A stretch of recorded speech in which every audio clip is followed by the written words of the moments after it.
नमस्कार। आज हम व्याकरण के अंतर्गत वर्णों के प्रकार, स्वर और व्यंजन उनका अध्ययन करेंगे। तो आइए देखते हैं वर्ण कितने प्रकार के होते हैं। संस्कृत व्याकरण में वर्णों को दो भागों में विभाजित किया गया है। पहला स्वर, दूसरा व्यंजन। स्वर ऐसे वर्ण होते हैं जिनको उच्चारण करने में किसी अन्य वर्ण की आवश्यकता नहीं पड़ती, यह स्वतंत्र होते हैं तथा इन्हें किसी अन्य वर्ण की सहायता के बिना भी बोला जा सकता है। व्यंजन व्यंजन ऐसे वर्ण होते हैं जिन्हें बोलने के लिए या उच्चारण करने के लिए हमें स्वरों की आवश्यकता पड़ती है। जैसे मूल रूप से क आधी मात्रा का होता है, जब उसमें हम कोई स्वर अ जोड़ देते हैं तब वह पूर्ण रूप से क बनता है। इसी प्रकार उसमें आ की मात्रा या ई की मात्रा के लिए हम स्वरों को जोड़ते हैं तथा उसके बाद यह एक व्यंजन कहलाता है पूर्ण रूप से, और उसकी मात्रा एक गिनी जाती है। आइए देखते हैं स्वर और व्यंजन कितने कितने प्रकार के होते हैं। स्वर को संस्कृत व्याकरण में तीन भागों में बांटा गया है। पहला ह्रस्व, दूसरा दीर्घ, तीसरा प्लुत। ह्रस्व स्वर जो होते हैं उनकी मात्रा एक गिनी जाती है तथा जो दीर्घ स्वर होते हैं उनकी मात्रा दो गिनी जाती है, और प्लुत स्वर ऐसे स्वर होते हैं जिनकी मात्रा दो से अधिक होती है, और इनके सामने इस प्रकार देवनागरी अंक का 3 लिखा रहता है। प्लुत स्वरों का प्रयोग प्रायः किसी को दूर से बुलाने के लिए किया जाता है। जैसे जब हम किसी को बुलाते हैं राम, तो रा में हम जोर देकर बोलते हैं। और प्लुत स्वरों का प्रयोग प्रायः नाटक में किया जाता है। जब नाटक में संवाद बोले जाते हैं तो उनमें जोर देकर बोला जाता है, तो ऐसे स्वरों को प्लुत कहा जाता है। हम जानते हैं कि मूल रूप से 5 स्वर होते हैं। अ, ई, उ, री, ली। इसमें से अ, ई, उ, री ये 4 जो होते हैं इनका दीर्घ बना दिया जाता है जब उस पर अधिक हम जोर देकर बोलते हैं। उसके अलावा दीर्घ स्वर में है ए, आई, ओ, औ। यह जो 4 स्वर हैं इन्हें संयुक्त स्वर भी कहते हैं, क्योंकि यह 2 स्वरों के योग से बने होते हैं तथा इनका ह्रस्व नहीं होता, ये केवल दीर्घ रूप में ही पाए जाते हैं।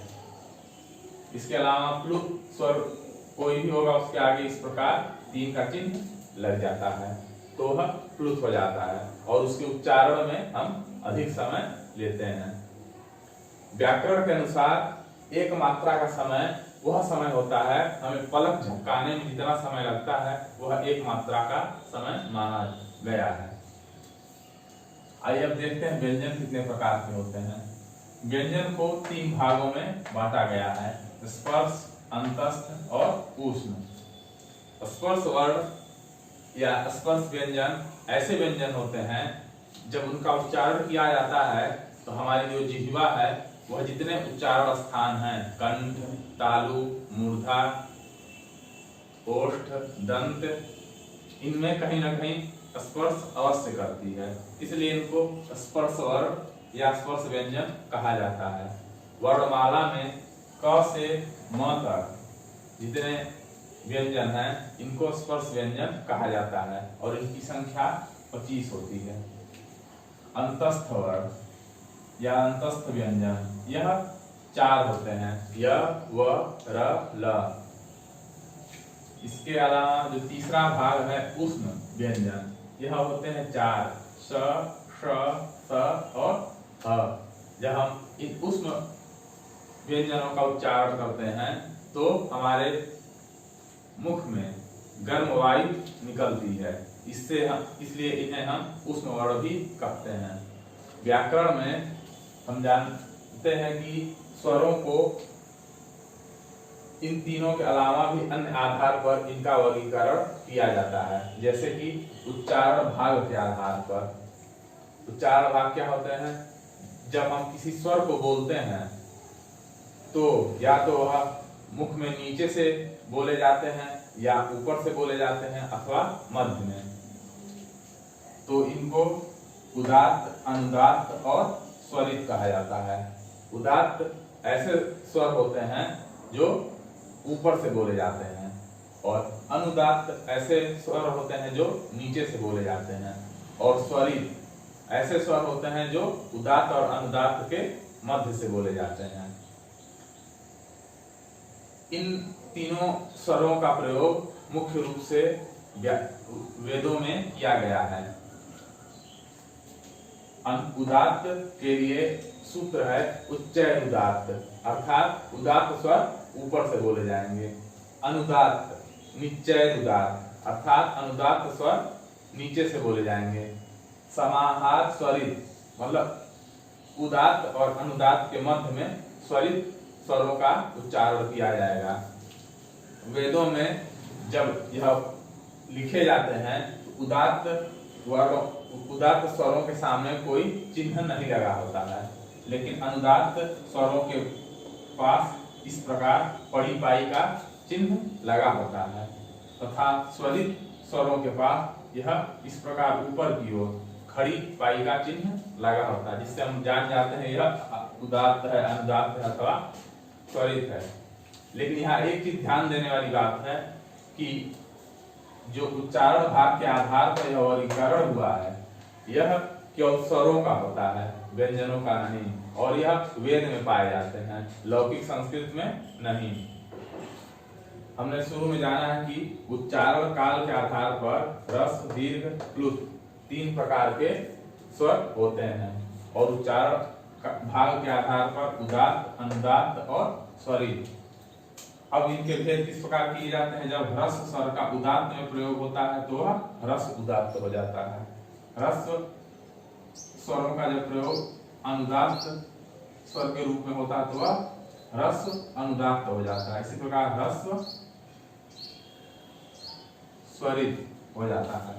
फिर दीर्घ उदात्त, दीर्घ अनुदात्त, दीर्घ स्वरित, फिर प्लुत उदात्त, प्लुत अनुदात्त, प्लुत स्वरित। इस प्रकार हम देखते हैं इन दोनों के मेल से 1, 2, 3, 4, 5, 6, 7, 8, 9 प्रकार के स्वर होते हैं। इसके अलावा एक और आधार है जिसके आधार पर स्वरों का विभाजन किया जाता है, नासिका के आधार पर। यह अनुनासिक और अननुनासिक। अनुनासिक स्वर ऐसे स्वर होते हैं जब इन स्वरों का उच्चारण करते समय हम उसमें नासिका का प्रयोग करते हैं। जैसे अ, यह ह्रस्व स्वर है, जिसमें बोल देंगे अर्थात यह नासिका से बोला जाएगा तो वह अनुनासिक हो जाएगा। आ, यह भी दीर्घ स्वर है, लेकिन जब जब उसमें नासिका का प्रयोग हो जाएगा तो वह अनुनासिक हो जाएगा। तो जब नासिक के साथ इसका प्रयोग होगा तो वह अनुनासिक होगा, जब बिना नासिका के प्रयोग के उसका उच्चारण किया जाएगा तो वह अनुनासिक हो जाएगा। इस प्रकार हमने जाना यह 9 होते हैं। फिर इन 9 के जो होते हैं अनुनासिक भी होते हैं और अननुनासिक भी होते हैं। तो 9 अनुनासिक हो गए और 9 अननुनासिक हो गए। इस प्रकार कुल कितने भेद हो गए? 18। तो स्वरों के कुल कितने भेद हो गए? 18। 9 अनुनासिक और 9 अननुनासिक। कैसे? 1, 2, 3, 4, 5, 6, 7, 8, 9। तो 9 इनके आधार पर हो गए और 9 अनुनासिक भी होंगे, 9 अननुनासिक भी होंगे। तो 9 और 9 18 हो गए। अब एक चीज और जानने वाली बात है कि जो मूल स्वर हैं अ, इ, उ, री, ली, इसमें से री को छोड़ करके अ, इ, उ, री के 18 भेद होते हैं, जैसा कि अभी हमने जाना है। लेकिन ली जो है इसके 12 भेद होते हैं। इसका दीर्घ नहीं होता है। तो दीर्घ न होने से जो दीर्घ के 1, 2, 3 इस प्रकार हो गए। तो 3 अनुनासिक और 3 अननुनासिक। 3 और 3 6, भेद नहीं पाए जाते हैं। इस प्रकार इसके 12 भेद नहीं होंगे। ए, आई, ओ, औ, यह जो 4 संयुक्त स्वर होते हैं इनके ह्रस्व नहीं होता है, अर्थात ये केवल दीर्घ में पाए जाते हैं। इस प्रकार इनके ह्रस्व, उदात्त, ह्रस्व, अनुदात्त, ह्रस्व, स्वरित, यह 3 जो हैं वह नहीं होते हैं। तो 3 अनुनासिक और 3 अननुनासिक, 3 3 6 भेद इसके ह्रस्व के नहीं होते हैं, इसलिए इनके केवल 12 भेद पाए जाते हैं। और संस्कृत में हम देखते हैं छ, त्र, ज्ञ, यह 3 व्यंजन भी पाए जाते हैं जिनका निर्माण अन्य व्यंजनों की सहायता से होता है, जैसे क, धन, स, धन, अ से मिलकर बनता है छ। त्र का त, धन, र, धन, अ, ज्ञ का ज, धन, य, धन, अ, इन तीनों को हम संयुक्त व्यंजन कहते हैं। जैसे संयुक्त स्वर कौन कौन से होते हैं? ए, आई, ओ, औ। उसी प्रकार संयुक्त व्यंजन कौन कौन से होंगे? छ, त्र, ज्ञ।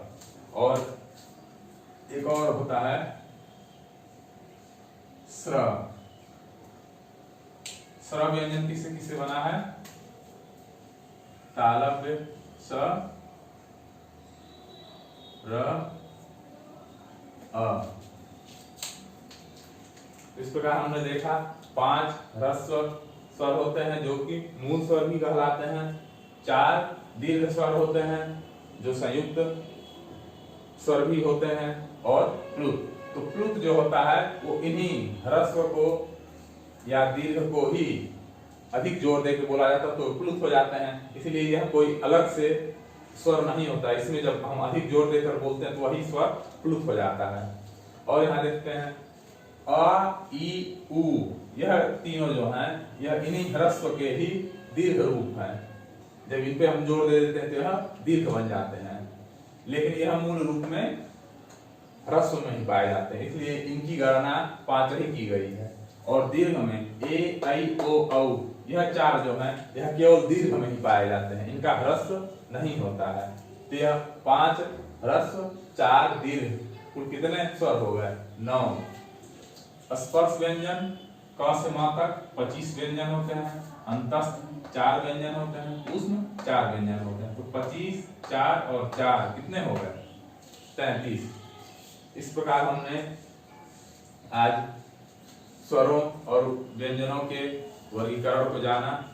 निश्चित रूप से इनसे अगर कोई प्रश्न पूछे जाएंगे तो आप सभी उसका उत्तर दे सकेंगे। धन्यवाद।